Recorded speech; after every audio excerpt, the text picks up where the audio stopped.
Pamela Marquez, Carlos Moreno, Victor Vasquez, three Coloradans most of us now meet for the first time through photographs after they were killed in last night's Walmart shooting in Thornton. There will be endless talk about the suspect. Let us not forget Pamela Marquez, 52 years old, lived in Denver. Her family has suffered loss after loss of late. Pamela's pastor says her mother died last year, her brother 6 months ago. Now that family is planning a third funeral. Carlos Moreno, the grandfather with the kind smile. He worked maintenance at the Auraria campus for nearly 2 decades, always smiling and waving, they said today. Carlos lived in Thornton. He was shopping with his family last night. A married man, 3 daughters, 2 granddaughters. They clearly adored the man wearing the pin. Best dad ever. Victor Vasquez, still a young man at 26, a young man with a growing family. His pregnant fiancée and his mother were at his side in the store. His family says Victor saw the shooter pull out his gun and told the women to run. Victor Vasquez, father to 2 little girls and another child on the way. As their friends and family feel comfortable sharing more, we will share it with you. We're going to talk about the shooting suspect now. We will be sharing his name and photo. At this early stage in the investigation, it's vital that as many people in our area as possible see him so they can come forward if they know anything that might be important. Scott Ostrom's arrest this morning was broadcast live on television. Reporters had gathered near his apartment not far from Pecos and Highway 36. He's 47 years old. He's facing 3 murder charges right now. If he was trying to send some kind of message with this shooting, it was not one that he wanted to share with any journalists through a jailhouse interview. Declined to speak. Our Katie Eastman spoke with his boss at a roofing company who said that Ostrom left work yesterday morning, never came back. Described him as a very good employee. No incidents. Knew nothing of his personal life. It took 5 hours last night before police officially told us that the shooter was still on the loose. They blamed that on a chaotic scene and the process of getting to security video. People were running away long before police could close off that perimeter. There was also the issue of the fact that people legally carrying weapons had pulled them in the melee. Police said they needed to make sure things were safe enough to then get a Walmart employee inside the store to review surveillance video. At the same time, a man who walked into a store and shot 3 seemingly random people was gone. Our Steve Steger looked into the response. This is what I was staring at practically all night. A vacant mic stand sitting there for hours as we waited for Thornton police to make a statement. Again, the description? They finally did.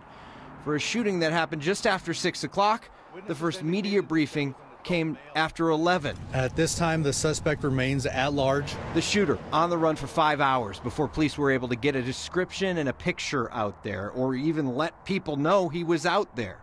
They explained the lag time this morning. It took a while because there was so many people, and it was mass chaos in there. In that chaos, they detained multiple people inside and had to work to determine that they weren't involved in the shooting. Thornton police told us this morning people with concealed weapons who were inside made the investigation tricky. And you see somebody in there showing a gun, they don't know whether they're good guys or bad guys. Bob Pence is a former special agent in charge of the FBI in our area. He says he doesn't know enough facts to judge whether Thornton was as transparent as they should have been in the hours after the shooting. I think you have to have confidence in the police department that they're going to make the decision based on the best practice for whatever the situation is in that case. Still, he says in this age of social media and speculation, it's becoming common practice for police to come to the mic much earlier. If the police don't say something about something when they can and when they should, somebody else is, because this is a day of instant communication. Now, as for that surveillance video, Thornton police tell us they had to get the building secure before they could get a Walmart employee inside to look at that video inside the store.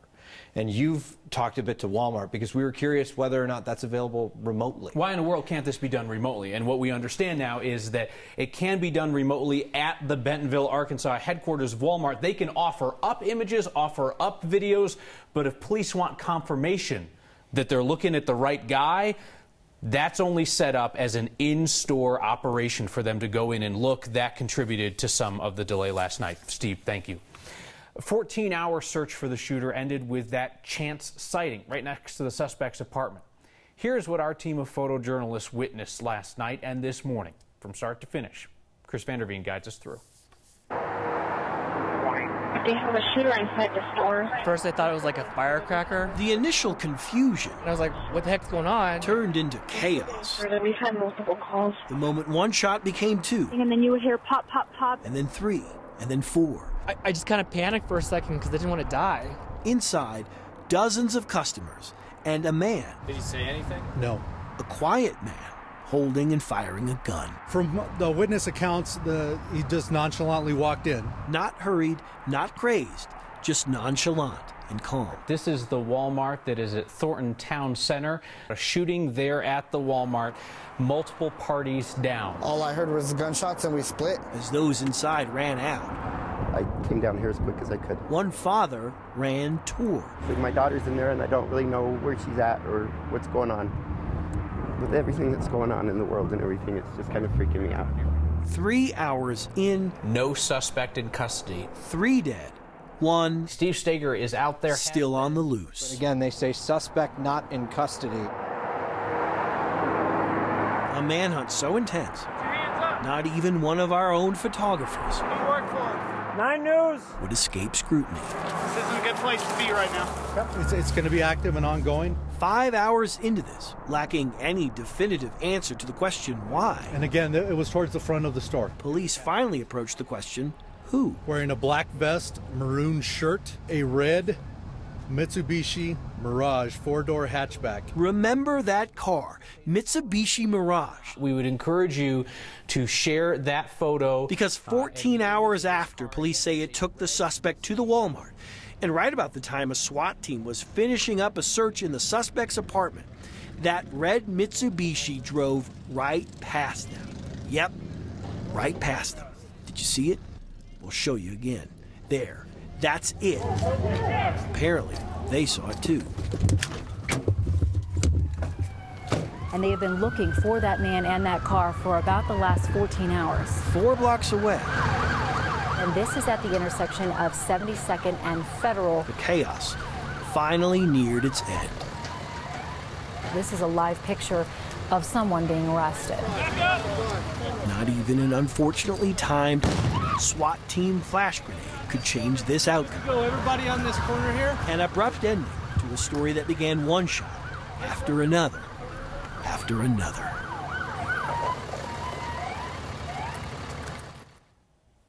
Before we turn our attention to other topics, final word on what we saw last night. In a decade of reporting in Colorado, I recall covering 6 mass shootings. That alone should give us pause. But this is the first shooting I remember where some people rushed to cast political blame online even before the bodies were removed from the scene. For those folks, it seemed more important to score a political win than to share accurate information, even if that meant outright deception of their neighbors. For some people, that meant pushing a theory about the weapon, describing it as something bigger, faster, scarier than a common handgun. For others, a naked desire to have this be terrorism led to claims of multiple shooters and organized attack. Now, all of this, mind you, before the families of Carlos, Victor, and Pam even knew that they had lost someone, before witnesses were interviewed, before evidence was processed. I watched as politicians were blamed by name before they had identified and named the shooter. I watched Coloradans cite Russian sources for facts that confirmed what they secretly hoped had happened. Fake facts don't die. They just fade into conspiracy theories, gripped tightly by people who see each tragedy as just another opportunity to triumphantly confirm the supremacy of their own beliefs. No one won last night. 3 people were lost along with some of the decency I believe we once had.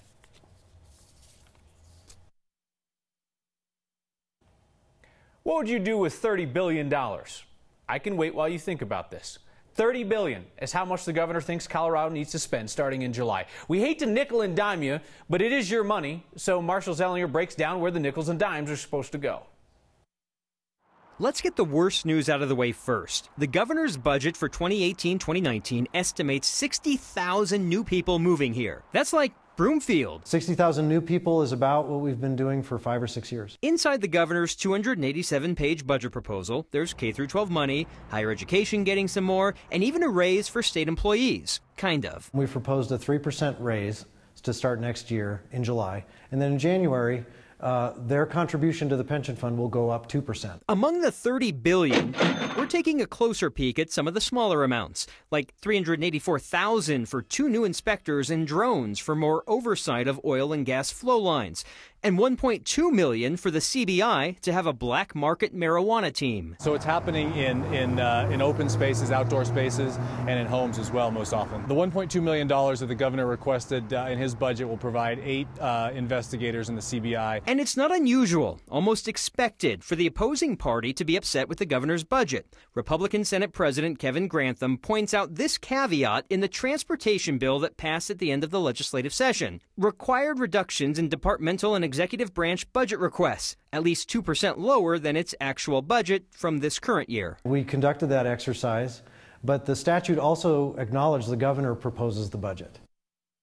Another way of saying sorry, not sorry. Here's something else that will upset Republicans. The governor has asked for $3 million for his energy office to be funded, which lawmakers stripped the funding of this past session, and he wants more than $1 million for his Office of Film and Entertainment, which entices movies to be shot in Colorado, another department under scrutiny lately. It's his budget proposal, but lawmakers must approve it next year. Some familiar fights. All right, thank you, Marshall.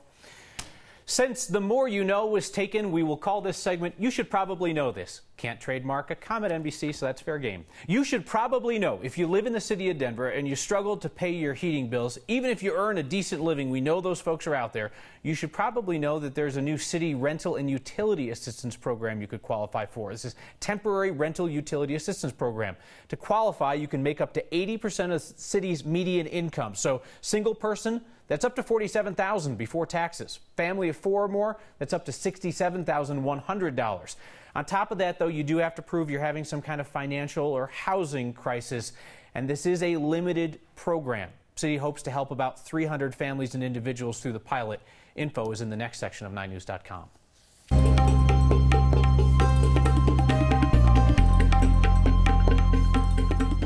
On the wrong side of a stationary front today, I'm meteorologist Kathy Sabin. We're dealing with cloud cover, fog, and chilly temperatures. We did not forecast that front to back all the way into the Front Range, but it certainly did. And with that easterly wind, temperatures held in the 40s for much of the day. With a southwest push, we should be on the right side of the stationary front tomorrow, and that means a warmer day with more sunshine, although there are signs that the fog will be pushing eastward back into the city after moving out temporarily this afternoon. A little bit of sunshine, but now that fog moving our way and will be part of the morning drive. So tonight it will be chilly again with lows near freezing, kind of a cloudy and hazy, and areas of fog will be with us, I think, through about the mid-morning hours, but burn off quicker with that southwest wind flow. So we should see mid-60s by the afternoon. Right now, Saturday, the warmer of the 2 weekend days. Next system brings in a little bit of snow on Sunday to the high country, and then maybe a rain-snow mix to Denver Monday night into Tuesday. But up in the high country, they're making snow, and they certainly could use some, Kyle. Thank you, Kathy. The elementary school principal inspiring a community with a recovery from a spinal cord injury shocks a crowd as she gets to her feet. And there is a good chance that your backside and mine once graced chairs made by a company in our area. It churned out countless thousands until now.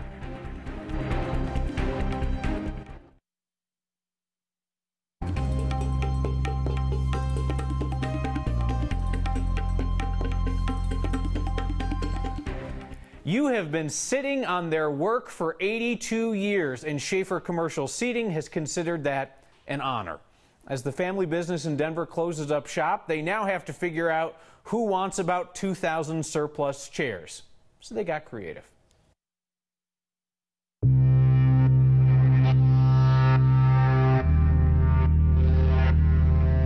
"27 years ago, I was broke and stumbled into a factory called Schaefer and met the owner, David Schaefer. And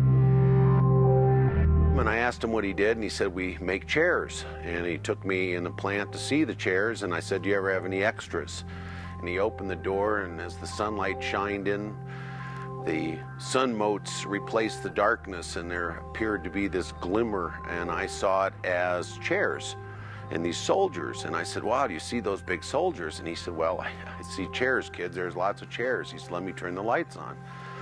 And he threw the lights on, and as the light replace the darkness. Sure enough, it was chairs, about 10,000 chairs, stacked from floor to ceiling. I said, geez, can I buy some of those? He said, sure, kid, you can buy them all. Just don't take the one on the top or the bottom. And we began to paint them and do things with them. And from that, the chairman was born.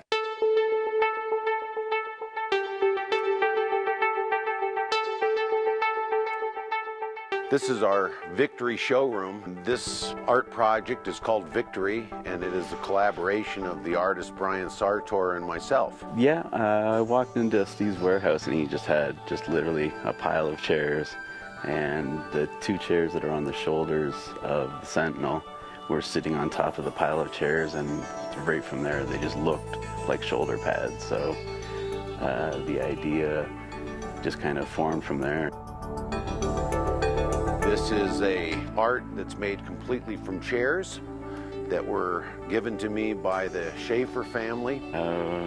Why build anything, really?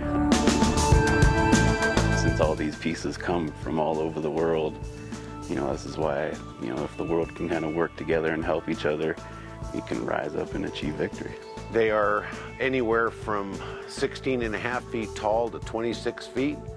And what they represent is a vision of healing for a broken world, showing that all the parts, no matter how different we all are, can go together and can make for a better and more peaceful world that we want to live in. This is what used to be a bubbling factory full of machines and people upholstering and hammering. In May, the owners of Schaefer decided after 3 generations that they were going to close the doors. We get a little bit of a window in our life to do something with it. And look what an incredible job Byron and Randy and David Schaefer did to create this facility and have employed thousands of people over the years that raised their families, that fed their families, and did all of this in the comfort of this beautiful factory, and did it under the name of Made in America. Those chair sculptures took 3 years to make. They'll be on display at the Arvada Center in January.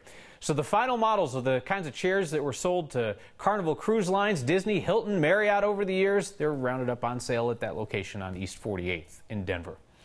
You have asked us to keep you updated on every step of an elementary school principal's battle to walk again. Tonight, steps.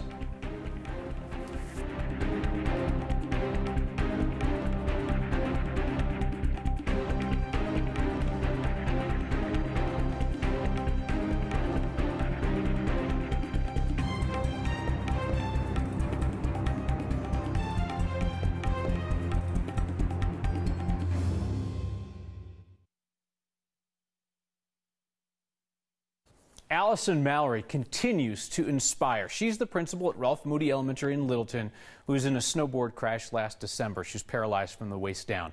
Since then, she has been working and training like an Olympian at Craig Hospital in the gym to recover. And there she is last night, surprising the ski patrol crews who helped her after her accident as she walked to the podium using a walker. She said she was nervous. It was her first time trying the walker on carpet. Next up, crutches, and she says that she will ski this winter on a monoski. Don't worry, you'll see that right here. A lot of you had something to say about what I had to say about common decency as tragedies are unfolding in our community and people's rush to politicize them. Shirley writes, thank you for leading tonight with the stories of the victims of the tragic shooting. They are the ones that we should be thinking about. And a comment from Linda Ewing, who says, I don't know what junk was being spread, but we have lost our common decency. Not all agree with what we had to say. Amy said, shame on you, such a hypocrite. Your whole news story casts blame on the police. Be very careful, Amy, to understand the difference between casting blame and asking questions. Questions are important. We can't give those up. Everybody at the police department would probably agree. See you next time.